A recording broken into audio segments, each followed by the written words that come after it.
Assalamualaikum warahmatullahi wabarakatuh.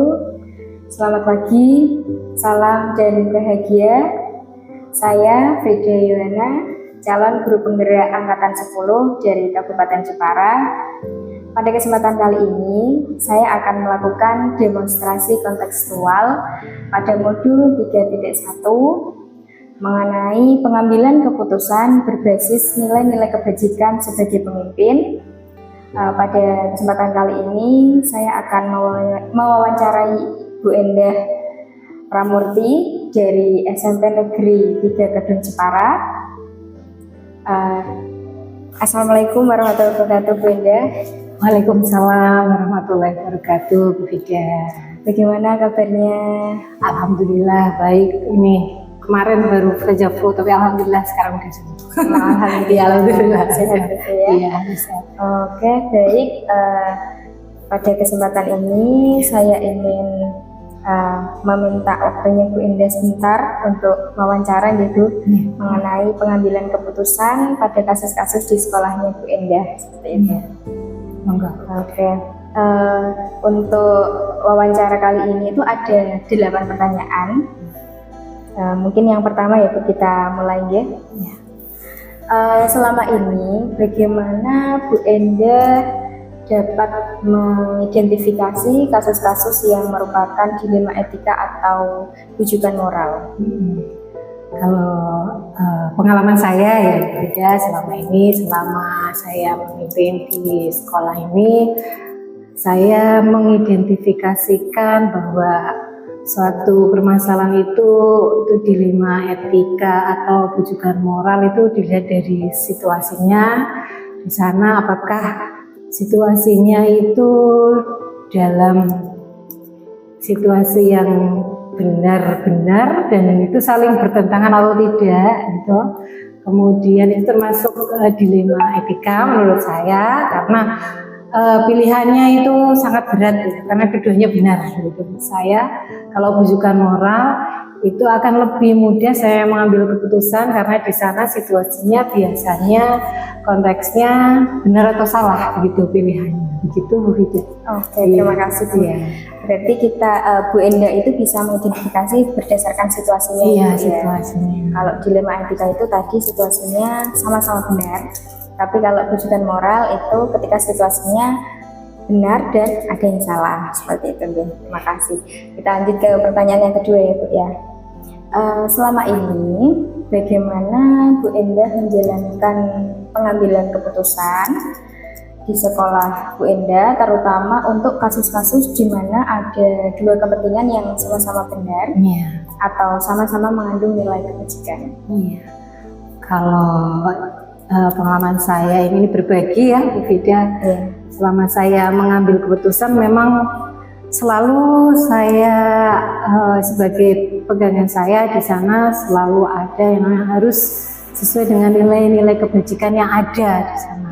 Terutama di sana harus ada, ini sebetulnya tergantung kasusnya juga gitu, tetapi selalu saya junjung tinggi nilai-nilai kebajikan yang jadi pengambilan keputusan saya di sana. Jadi di sana nantinya dalam suatu pengambilan keputusan saya itu ada salah satu tujuan yang akan saya fokuskan di sana adalah untuk kebaikan bersama begitu Bu Fida, kebaikan bersama dan meminimalisir ada yang dirugikan. Kemudian yang pasti saya selalu mengacu pada keberpihakan pada murid saya gitu. Berarti intinya disesuaikan dengan nilai-nilai kebajikan yang dipercaya.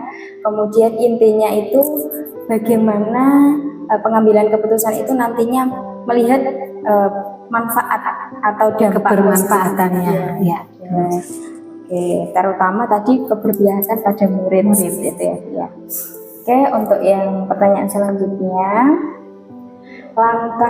langkah atau prosedur seperti apa yang biasa Bu Endah lakukan selama ini?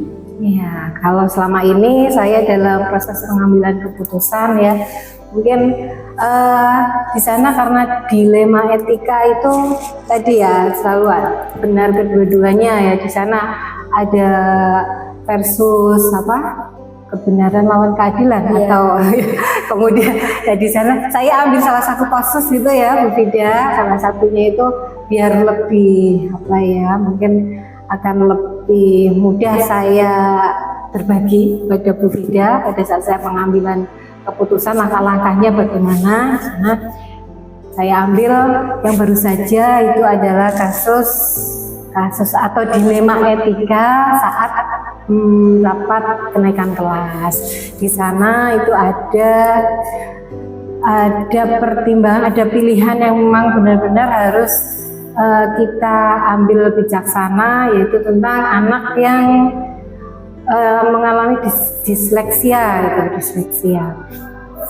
keterlambatan ya, tidak bisa mengeja baca tulis. Nah di sana ada dua pilihan. Yang pertama itu tidak usah dinaikkan, yang kedua itu dinaikkan. Tidak dinaikkan karena memang sesuai aturan gitu. Dan yang kedua dinaikkan dengan melihat juga keadilan, kasihan juga, efeknya juga.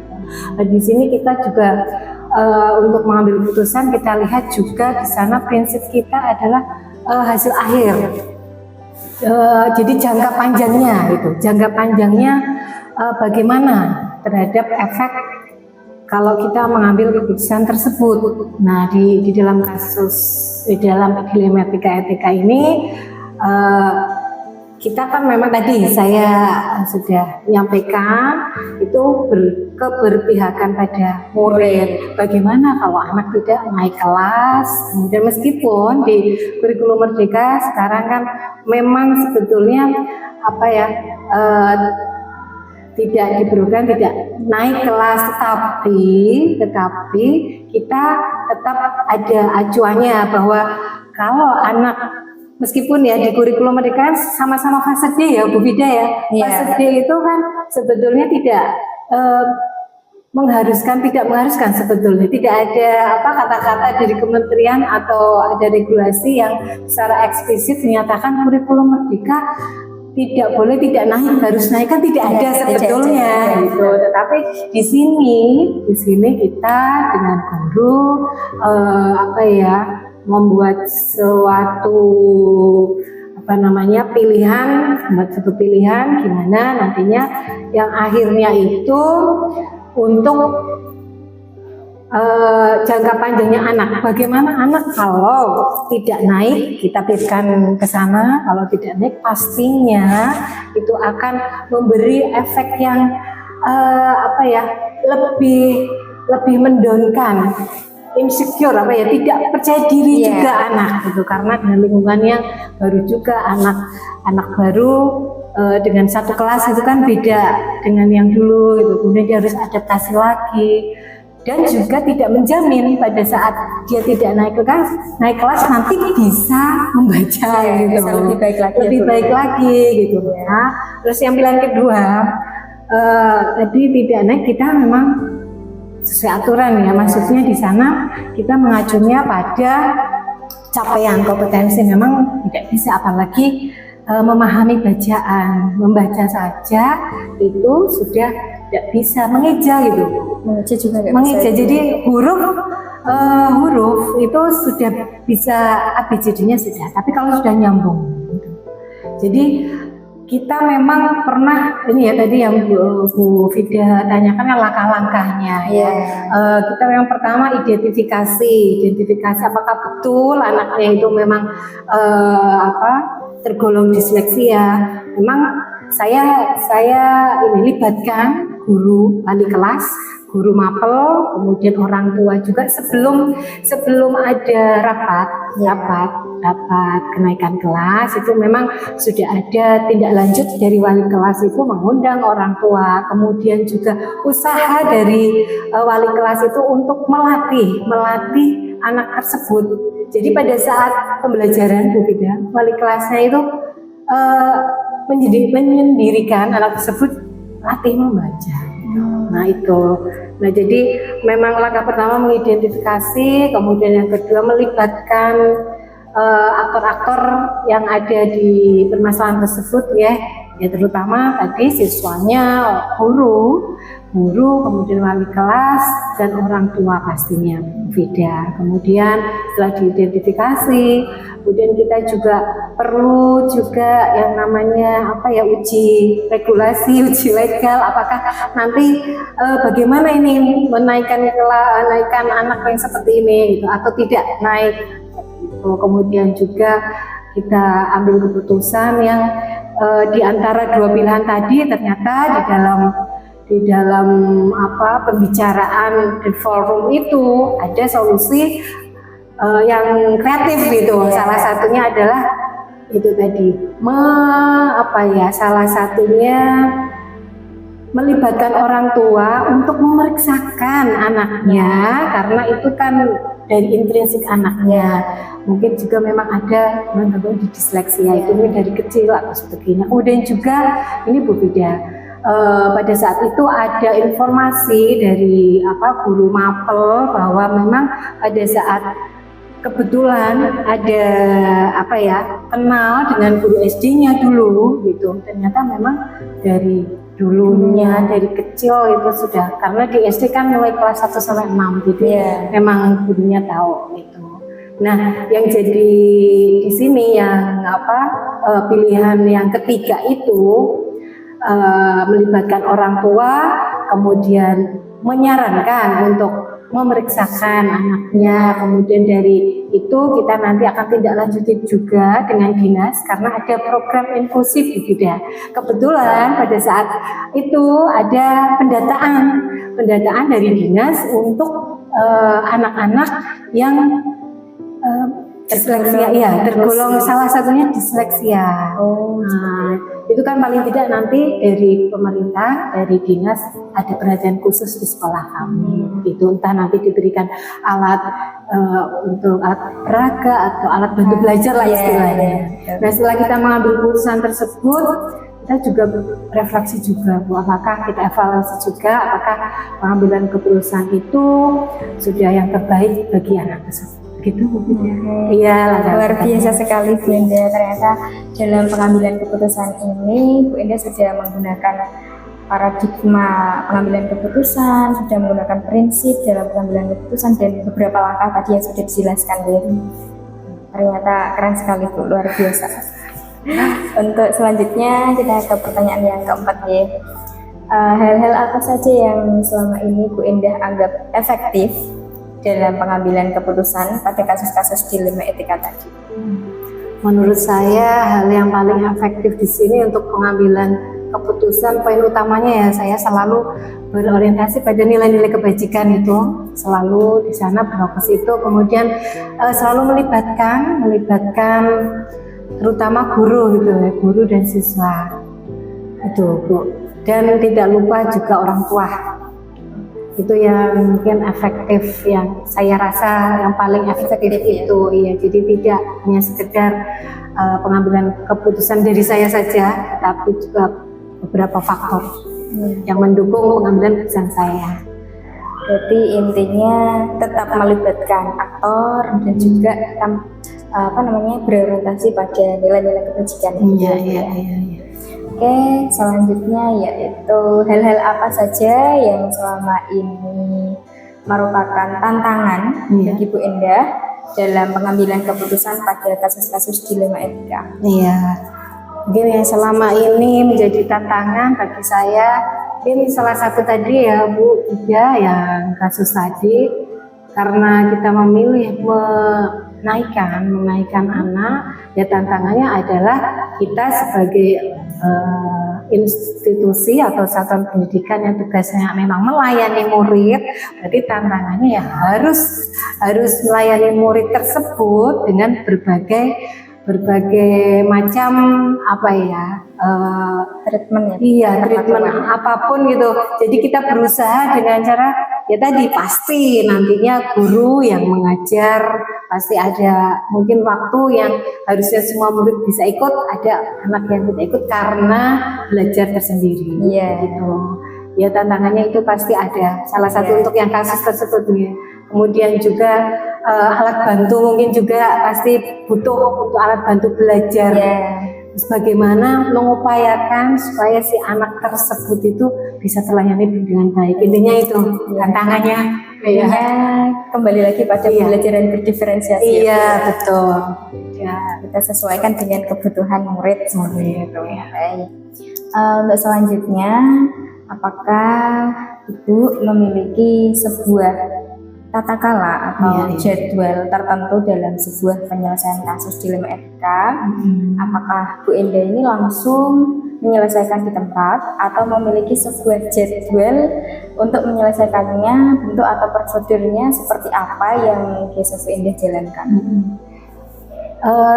Kalau saya itu tergantung dengan situasinya, Bu Vida.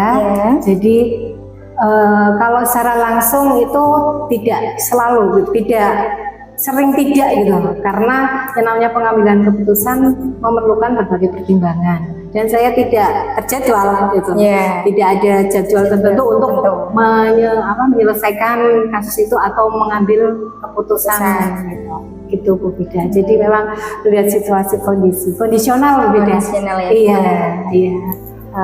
Intinya itu dalam pengambilan keputusan, untuk mengambil keputusan yang terbaik itu kan tidak membutuhkan waktu yang hanya beberapa menit saja.